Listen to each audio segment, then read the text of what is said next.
विधान परिषदेच्या उपसभापती नीलम गोरे सिंधुदुर्ग दौऱ्यावर आहेत। यावेळी विविध मुद्द्यांवर कोकणसार लाईव्हच्या संपादक देवयानी वरसकर यांनी त्यांच्याशी संवाद साधलाय। पाहुयात एक्सक्लुझिव्ह बातचीत। आता आपल्या बरोबर आहेत शिवसेनेच्या फायरब्रँड नेत्या नीलमताई गोरे। नीलमताई आलेल्या आहेत आज नौदल दिनाच्या पार्श्वभूमीवरती जो काही कार्यक्रम मालवणमध्ये होणार आहे पंतप्रधानांच्या उपस्थितीमध्ये। नीलमताई, तुमचं सर्वात प्रथम स्वागत आहे। आज नौदल दिनाचा कार्यक्रम होतोय, संपूर्ण सिंधुदुर्ग जिल्ह्यासाठी भूषणावह अशी गोष्ट आहे। मला फक्त एकच त्या दृष्टीने विचारायचे की यातून इथला युवक एक बोध घेईलच, एक उमेद घेईल की आपण नौदलामध्ये सामील व्हावं किंवा काय। या व्यतिरिक्त सिंधुदुर्ग जिल्ह्याच्या उत्कर्षासाठी हा तुम्ही दौरा कशा पद्धतीने बघताय? नाही, एक तर पहिला भाग म्हणजे आपण सुरक्षित आहोत। आपल्याला कोणी समाजकंटक किंवा देशहिताच्या विरोधी असणारे लोक, जसं आपल्याला 26/11चा हल्ला आठवत असेल, तर अशा प्रकारने काही घडू नये। आपल्या इथल्या समुद्र किनाऱ्याच्याबद्दल आपण जागरूक राहिलं पाहिजे, कारण समुद्र हा इथल्या व्यक्तीचा मित्र आहे, स्नेही आहे, कुटुंबी आहे, आणि म्हणून या समुद्राबद्दलची जागरूकता वाढवणं आणि त्यासाठी काय काय सरकारला प्रयत्न करावे लागतात याची जाणीव होणं, याची जाणीव जरी असली तरीसुद्धा तंत्रज्ञानाचा उपयोग कसा होतो हे सुद्धा त्यांना दिसेल। त्याचबरोबर आपल्या देशाबद्दलची जी भावना असते देशप्रेमाची प्रत्येकाच्या मनात, ती अजून वृद्धिंगत झाली पाहिजे, वाढली पाहिजे, याची सुद्धा जाणीव होईल असं मला वाटतं। निश्चितच पंतप्रधानजी ज्या दिवसापासून इथे येणार आहेत हे समजलेले, त्या दिवसापासून मालवणचा टोटली कायापालट झालेला आहे गेल्या महिन्याभरामध्ये। हाच टेम्पो पुढे जर राहिला तर मालवण जे एक उत्कृष्ट असं पर्यटन केंद्र आहे ते आणखीन जागतिक नकाशावरती येण्यासाठी जर फायदा व्हायचा असेल तर त्याचा टेम्पो कसा राहायला पाहिजे असं तुम्हाला वाटतं? एक तर पहिली गोष्ट की आपल्याला कोणाशी स्पर्धा जरी करायची नसली तरीसुद्धा लोकांना ज्या प्रकारचं वातावरण, व्यापारीकरण न होता घरगुती स्वरूपाचं पर्यटन करायला का आवडतं सिंधुदुर्ग, कोकण आणि महाराष्ट्र, तर याला कारण म्हणजे तिथे जागतिक व्यापारीकरण झालेलं नाही आहे जसं इतर ठिकाणी झालेलं आहे। दुसरं म्हणजे काही कुप्रथा किंवा वाईट गोष्टींमुळे गोव्यामधला स्थानिक समाज हा कंटाळलेला आहे। काही वेळेला त्यांची आंदोलनही होतात की पर्यटकांचे हे सगळे चाळे चालतात, चुकीचे जे चालतात ते सगळेच पर्यटक तसे नसतात, पण काही जणांच्याकडून चुकीच्या गोष्टी घडतात। तर अशा प्रकारांनी तसं घडू नये म्हणून इथे सुद्धा अनेक नेत्यांनी पर्यटन व्यवस्थित व्हावं म्हणून सुद्धा चांगले प्रयत्न केलेले आहेत की त्याचा परिणाम इथे झालेला आहे।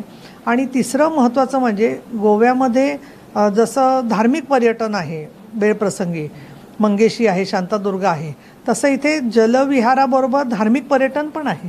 कारण कोकणामध्ये अशी सुद्धा खूप वेगवेगळी देवळं आहेत की जेथे गेल्यावरती माणसाला प्रसन्नता मिळते।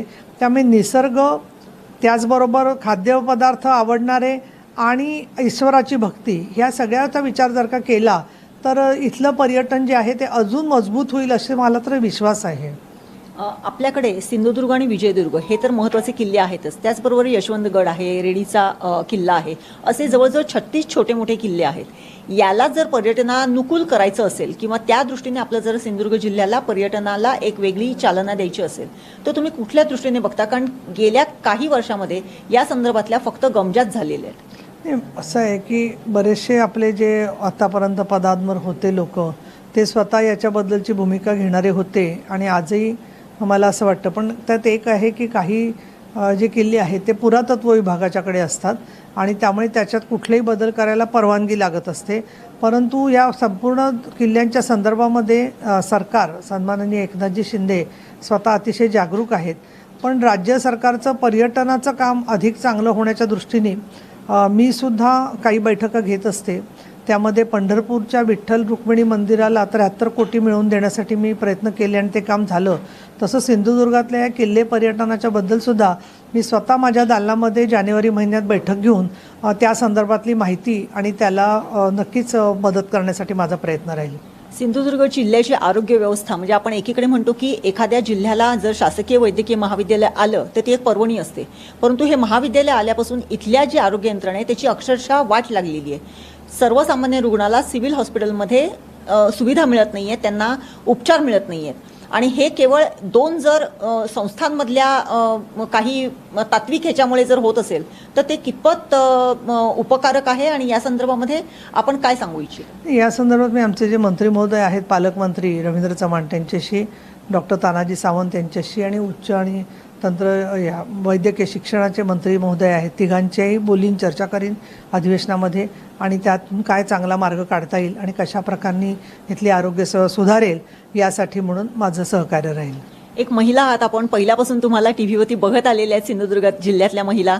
आपल्या सिंधुदुर्ग जिल्ह्यामध्ये महिलांचा टक्का खूप जास्ती आहे. निवडणुकीसाठी सुद्धा याच महिलांचा हात इथल्या उमेदवारांना मिळत असतो.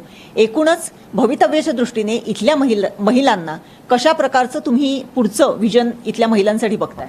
मला असं वाटतं की सन्माननीय मुख्यमंत्री एकनाथ शिंदे यांनी घोषणा केलेली आहे की समान अधिकार आणि समान संधी ह्याचा वापर या ठिकाणी जे उमेदवार उभे राहतील ते किती करतायत हे त्यांनी तपासून जर का पाहिलं तर मला असं वाटतं की मी उत्तर देण्याचीच गरज भासणार नाही.